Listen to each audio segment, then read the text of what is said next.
Still a Nation, what's going on? It's your man KevEZE here. You already know, joined by the brothers, man. You feel me? The unofficial, official co-host of the show. We're gonna have conversations after the season. But you already know, man. Money Mitch, Dread. Look, we before the show started, man, we was talking about how Steelers fans are in these groups, in some of these groups, you know, the internet thugs, man. I know how, in Steelers Nation forum, it get a little crazy. And, we not the ones that come at, you feel me? But I remember now. Like I was saying that I might create another group and I want all the hate speech in there. I want it all in there. I want everyone to be 100% themselves because we going to have some real snipers in there.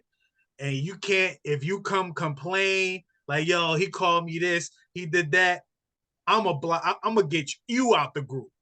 Because we not having none of that sensitive stuff. But I might not do it. I just talk, yo. But what's good, brothers? How y'all doing, man? Facebook going to kill it anyway. Once they catch the algorithm catch some of the stuff that's going to be said, it's going to be. Yeah. I did get blocked from Facebook. I think like 14 days or some shit like that. I was like, yeah, they're vicious. Like, and that's the problem. Is we're supposed to be Steeler Nation. Guess what? Nation meaning one, meaning we're not supposed to be divided. I get it, guys. I understand. You have the right to voice your opinion. I get it.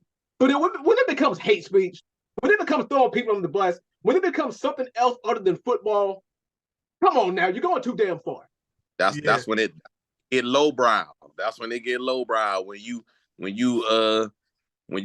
talking about a person's race or their ethnicity, whatever the case may be, instead of just talking about ball, then it's you out of pocket then.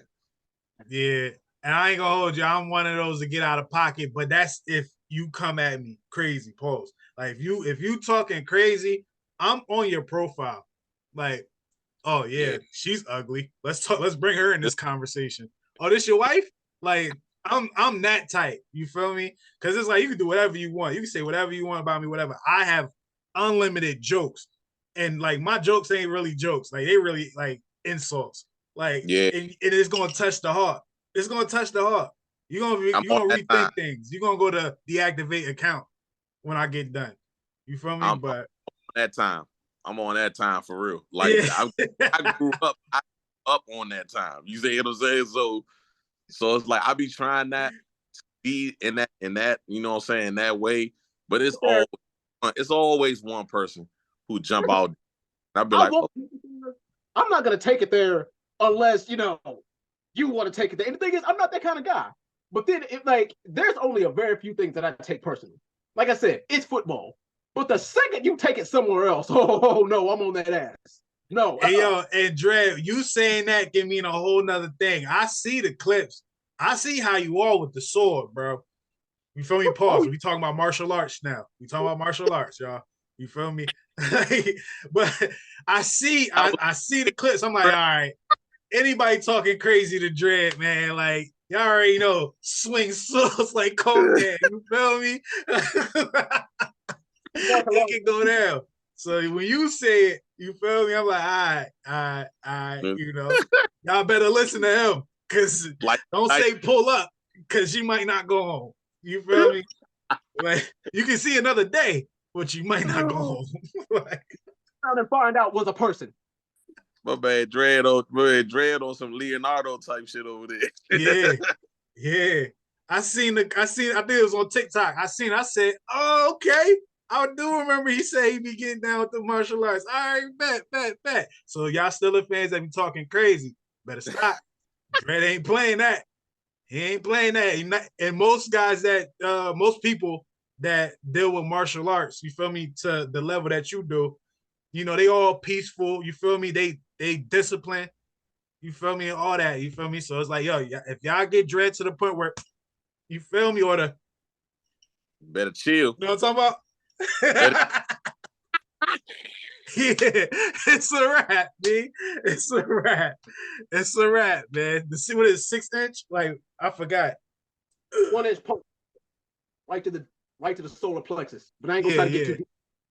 Yeah. We're gonna bring that back up on a future episode, man. Especially if one of these one of these anti-Tomlins fans, you feel me, get out of line. We might have to, you feel me? Hey, like hey, Kev, wow, bro. But yeah, let's get into it. Let's get into it, man. Earlier in the chat, Dred brought up from our playoff scenarios, man. If you want to go and run that down real quick, we can talk about that real quick. All right.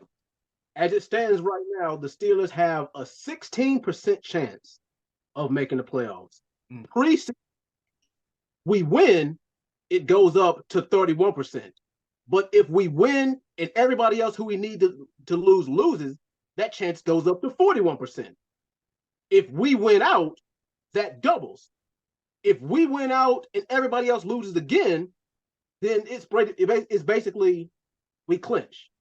Now it gets a little bit more muddy once we're talking about if we finish 9-8, which I think we might. It's possible for us to get in the postseason if we're 9-8, but we need a lot of things to happen.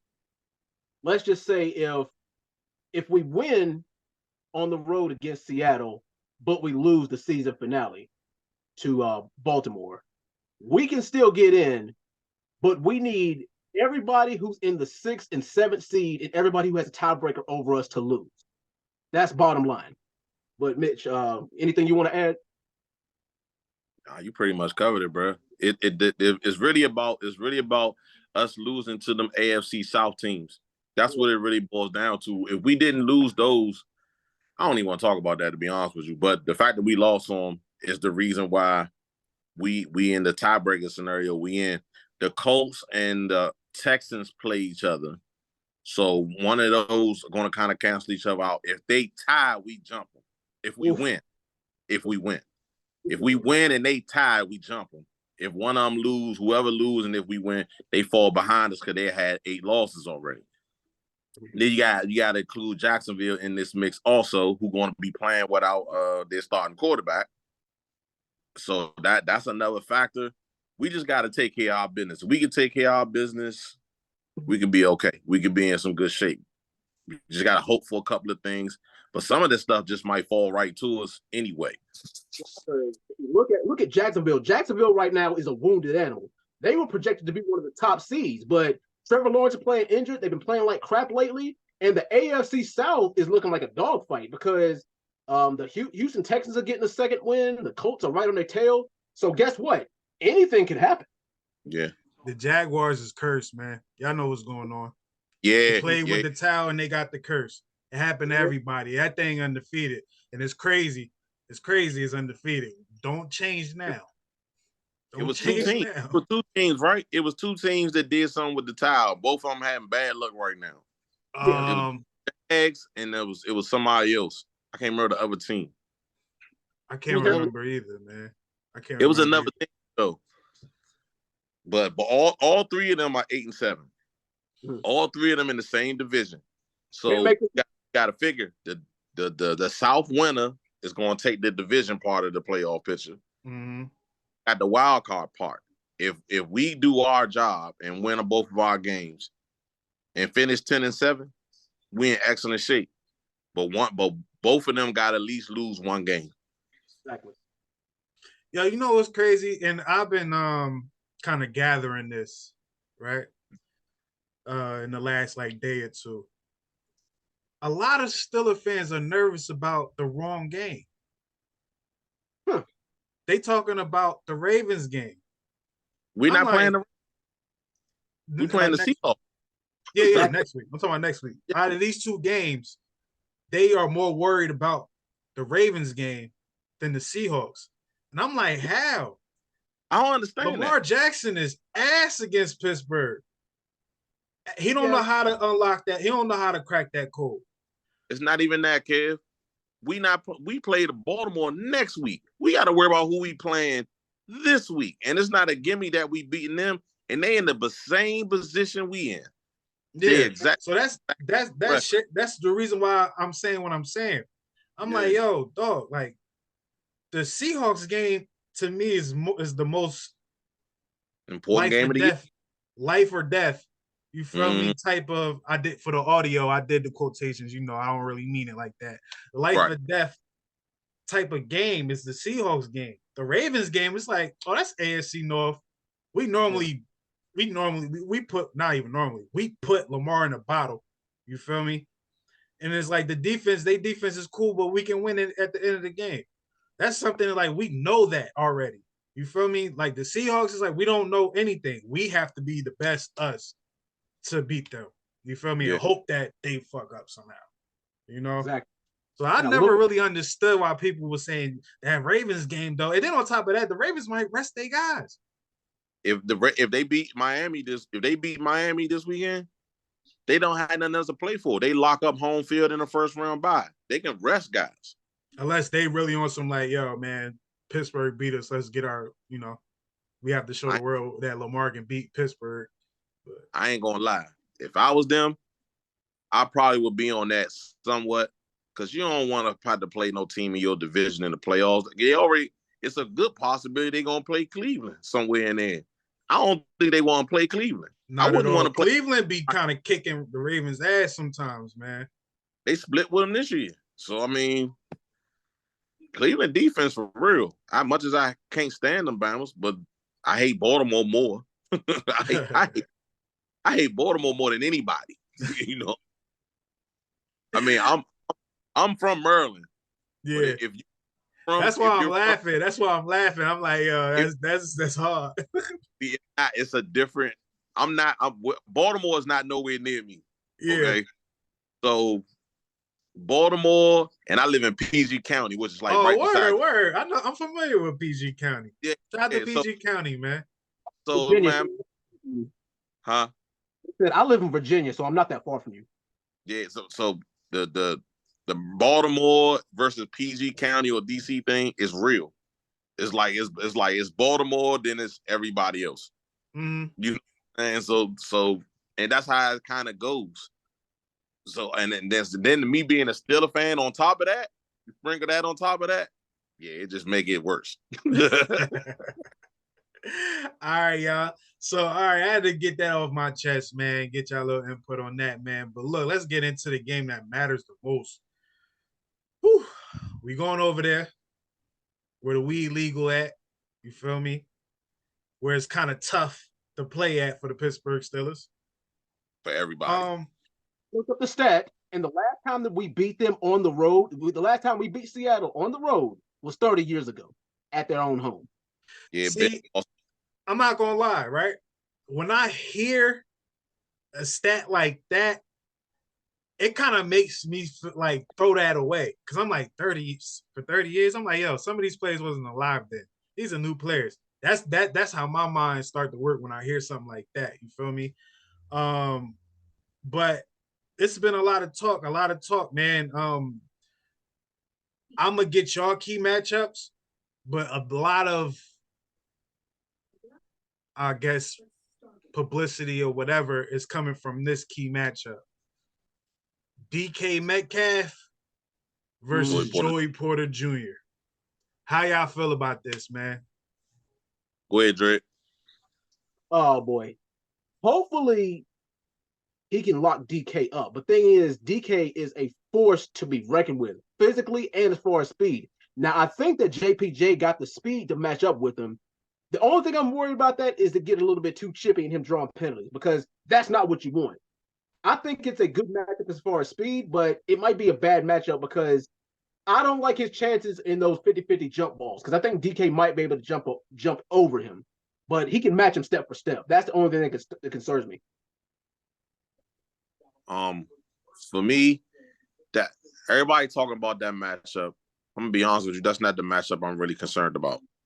I'm really concerned more. Hold on. We gonna get into that. Let's just keep it right there. Keep JP. Yeah. To me, it ain't a whole lot to say about that. You know what I'm saying? But to me, he going guard him. Whatever gonna happen. You know what I'm saying? It's not, to me, that's not going to, I don't think that matchup going to be a big factor in the grand scheme of the game. You know what I'm saying? I think it's of course it's going to be a factor because it's DK. But because DK it's not the only good receiver they got on the team. It kind of make it. I don't like it. Watch out for him. Smith and Jigma. Look, this is what I say, right? About the matchup. The matchup, it's a star matchup. You feel me? Joey Porter Jr. as a rookie is having one of the most quietest, successful seasons outside of the penalties and whatnot. I think Joey Porter Jr. is going to have the game he always wanted. He's going against a big receiver. Now, we've seen him against a couple not bigger, but big receivers, and he held his own. Probably in the beginning, kind of started off like, oh, damn. But then it's like, all right, he held his own. Look at the numbers of the guy he's guarding when he's guarding him. It's not too good.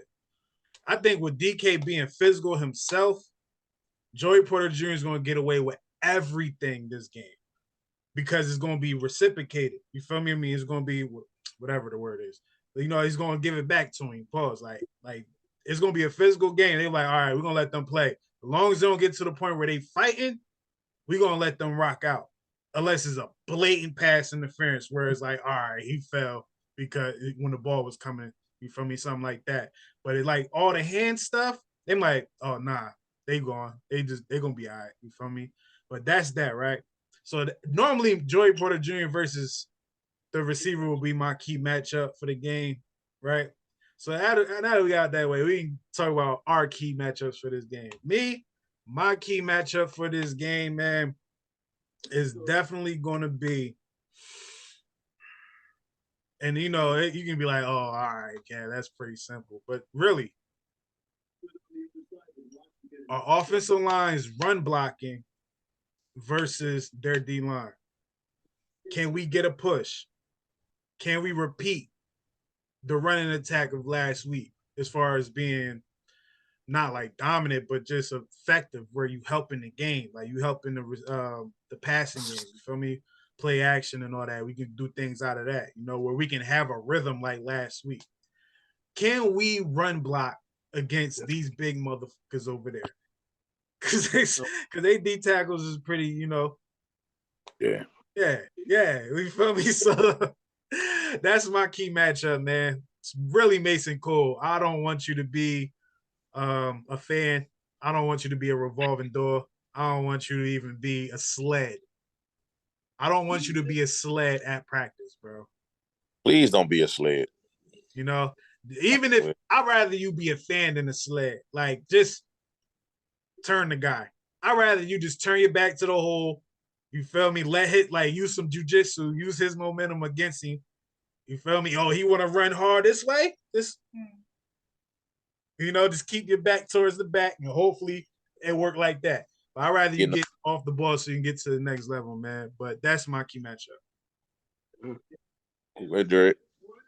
Wholeheartedly agree with you. You know, I think that our defense can absolutely get a push. I mean, of course, this time of year, you know, those D lines and those O lines are getting banged up. You know, they got a lot of wear and tear on them. Hey, I mean, as long as we take care of what we need to take care of, we can be fine.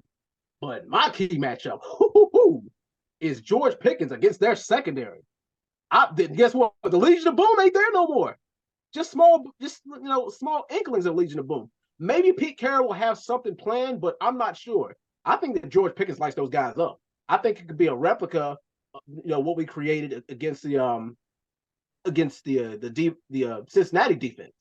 I think he lights their secondary up. And if they don't, I think we have a plan B. I think that we force the ball more to, if they double team George Pickens, I think we open up the passing game with Freiermuth again, because he was quiet last game. I think that's our plan B and our other go-to guy if they double team George Pickens. But that's my thoughts on it. Mitch, what you got for us? Hey, Dre, I like what you're saying, but I'm gonna tell you now, because I watched the Seahawks. I watched all teams. I'm a football head, bro. They got these two corners, bro. When I tell you they match up almost perfect with our receivers, it's crazy. Like Tyree, I think it's Terrell Woolen. He a big corner. Like he like 6'3", 6'4". He damn near as big as Pickens. Yeah.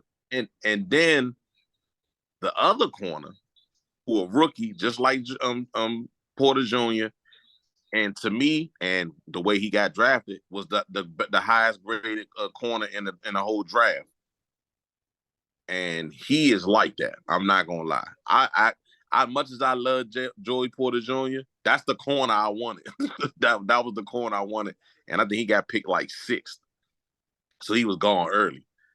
But you got to think about the safeties they got. They got a good, strong secondary, bro. Our offense against their defense is good. Going to be a good matchup. But my matchup is that actually concerns me is our secondary against their wide receivers. And it's concerning me because Minka's not playing. He's out again. I don't know about Trent Thompson if he's going to be there. We already know KevEZE is out. We already know about that. So we at the least down our top 3 safeties. I guess Pat P gonna play safety. He's gonna be placed. Yeah, he's gonna be safety again. But he kind of came out and said he has to play safety to stay in the league. So he's kind of like, all right, I'm out. That was one of the best moves he ever made. You know, that's one of the best moves that Patrick Peterson made, going from corner to safety. He works very well in that regard. They was already talking about it when he got there. They were talking about it, but I'm concerned about it because we not real deep at the corner position. And Lockett and Smith and Jigma are some damn good receivers, but particularly Lockett. He the one that make me nervous. It's not more so. I'm not even really worried about DK that much. I'm more worried about Tyler Lockett than I am DK Metcalf, to be completely honest. But I feel like if our pass rush can get to I cannot remember his name. I always forget his name. Geno Smith. Thank you. If we can get to Geno, then I feel great. Like the game will totally change because Geno, one of them pocket guys. Like if you hitting him on a regular basis, it can change the whole tempo of the game. So if TJ and Highsmith, Cam, and all them up front you're getting busy up front, I really love our chances. You know what I'm saying, to get some turnovers. We get some turnovers, I feel like we'll win the game. I hope Mason plays well again. I really do. But, you know, I feel like this offensive situation will be a week-by-week thing. Yeah, for real. Be a week-by-week. But like you said, though, kid, if we able to run the football, man, that's another thing. That'll change the whole tempo of the football game. Yeah. Because now if they got to creep Jamal Adams' ass into the box and stuff like that, it'll change the game. You know what I'm saying? It'll be a big game changer. So I think we can get Deontay more involved in this game, though. I do. Because I think they're going to roll that safety over top of Pickens. I don't think they're going to double team him so much like Dred was saying, but I think they're going to roll the safety over top of him and try to make sure he don't get nothing deep. And doing that means Deontay one-on-one. And we all know Deontay can get open on anybody. Right. It just out of Mason, which I'm confident Mason can get on the ball, bro. That's one person I'm actually not worried about getting Deontay the ball is Mason. But our O-line got to be the ones. They got to be the ones in this game. Where? So, fellas, with that being said, what is your not score prediction, but give me your key stat of the game. I'm gonna give you an example, right? Like, I feel like the Pittsburgh Steelers will get to Geno Smith very often, walking away from this game with 5+ sacks. It's hard to argue that one. It is. It's hard to argue that stat. All right. My stat, y'all can tell me if this is a bold prediction or not, but I see Najee Harris working for 100 yards in this game. I don't disagree with that. I think that's possible, especially against Seattle. Yeah. I think that's very. You got Devin Bush back there, so if he make it past them big boys, he get into the secondary. You cancel Christmas. Mm-hmm. For me, it's the turnovers. It's the turnover battle for me. If we not turning the ball over and if we playing clean like we did last week, if we play clean and we ain't turn the ball over, we ain't got a bunch of penalties, I love our chances to win in the football game. So give me a number. How many turnovers? I say 2. I'm about also About 2. 2. Okay. 2 One turnovers. Okay. All right. Let's flip the script a little bit, man. One player on the Steelers team, one employee of the Pittsburgh Steelers, whether it's a coach or a player. Who are you challenging? My challenge goes to Deontay Johnson. Deontay, bro, you nice. You a guy that can average 5 catches a game. Easily. You feel me? If George Pickens does have another good day, I need you to have a good day as well. And I mean good day is like between 70 yards to 65 plus yards. You feel me? I just need you to not disengage in the game. We need you, bro.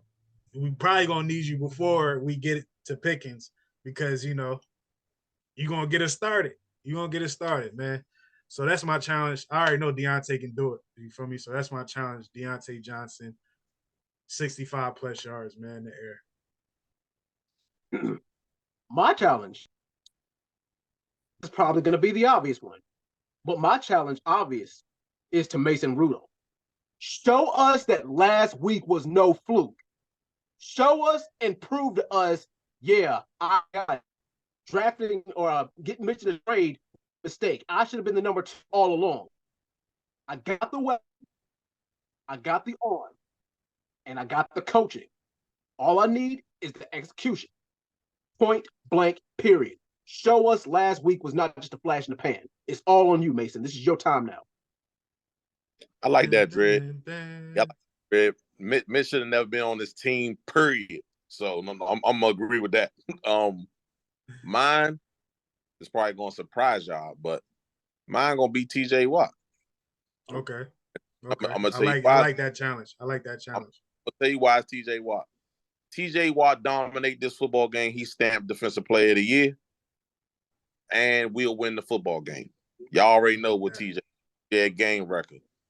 TJ and if TJ is wrecking the game that much, you know damn well that the youngin Highsmith is coming right behind him. Yep. Pause. You know what I'm saying? Yeah. If it's a record, if TJ wrecking the game that much, if he wrecking the game that much, we'll win the football game. You know what I mean? Whether it be fumbles, whether it be sacks, tip balls, whatever the case. Pause. Yeah, again, I had to, because that was crazy. Yeah, if they doing that, we straight. All right. Now, fellas, man, last but not least, what is your score for this game? 23-21 Steelers. I like that score. Gonna come down to goal. I'm telling y'all that if I like our chances, if we're down by 4 or more points with the ball in our hands with 3 to 4 minutes left in the game, we can milk that clock. We can make a few runs, get him and get Chris Boswell in the field goal range, and boom, that's it. I like that score, Dred. Before I answer, let me ask y'all a question. Do y'all feel comfortable with Mason in that spot? Because we've never seen him in that spot before. That's why I challenged him, and that's a very, very good question, because we're gonna see what he can actually do. I can't say that I'm confident or comfortable, but we've seen people rise to the occasion. Is Mason going to be one of them? I'm not. Only time will tell. I'm not too comfortable with it, but we'll see. Okay. I think that what I saw from Mason last week, I never seen from him before, but I knew what I saw. I saw his football IQ is much higher than it was last time we saw him on the field. The word that was used often is poised, but I'm not going to use that word. I'm going to say that, he was ready to play football. And Ben tried to say it like, he had nothing to lose. Mason didn't play like he had nothing to lose. Mason played like, I'm about to win this game. Yeah, he You looked know what I'm confident. saying? So yeah, I'm confident that Mason can do it because Mason's a veteran. Like he played, I saw Charlie Batch, but with a bigger arm. You know, good decisions. Didn't do anything that he physically can't do. Didn't try it. You know, like it was a couple times he ran out the pocket instead of trying to make the throw, which probably would have got picked off. He either threw it away or he ran, but he threw it away. You know, or dumped it to Jalen Warren or somebody that's close. You know, like I seen all that, and because I watched that game 3 times. You feel me? It still ain't scored 30 in a minute. So I was like, all right, let me watch this. You feel me? Like a couple times, right? So, but that's what I saw from Mason, man. So I'm confident, man. All right. I'm not that confident in him doing it at the end of the game, but I'm definitely confident in Kenny Pickett doing it at the end of the game because I seen him do it. Mm-hmm. You know, I seen him do it in crazy environments. So I feel good about him doing it. But I think, hey, Dred, you said 24-22? I think 23-20. 21? 20, yeah. 20-21? 23-21. 23-21. I'm gonna say 24-21. Kind of in the same realm as what Dre said. I think a last second field goal do it. I don't know how this game gonna play out. A lot of times I like to see how the game unfold early. You know what I'm saying? See how it go early. See how we come out offensively, energy wise, how we come out defensive. I know they gonna be jacked. They at home. But if we come out with the type of energy we need, then because it seems like we've been a better road team this year than home team, to be honest. Yeah. So I like us to win it by like 2 to 3 points, unless we get a bunch of turnovers. Then that changes everything. Then that means off back and play zone and shit like he always do. Y'all ready for this one, man? Yeah. I got the Pittsburgh Steelers doing something they haven't done in a long time. Talk to me. Back-to-back games scoring 30 points. The guys is going to get 30 points again this game. I would love to see. Because Geno Smith is going to fumble one key time that puts us in great position to get an easy touchdown. So that'll help. You feel me? To push it to 30. So I got the Steelers with 30, beating them 30-16. 30-16? 30-16, man. I think that the Pittsburgh Steelers defense is going to get home. Like I said, I said that the Steelers going to have, you feel me, the sacks, 5+ sacks on Geno and all that, man. Thank you for watching. Make sure you hit that subscribe button, hit that notification button, and don't forget to follow the podcast on all streaming platforms.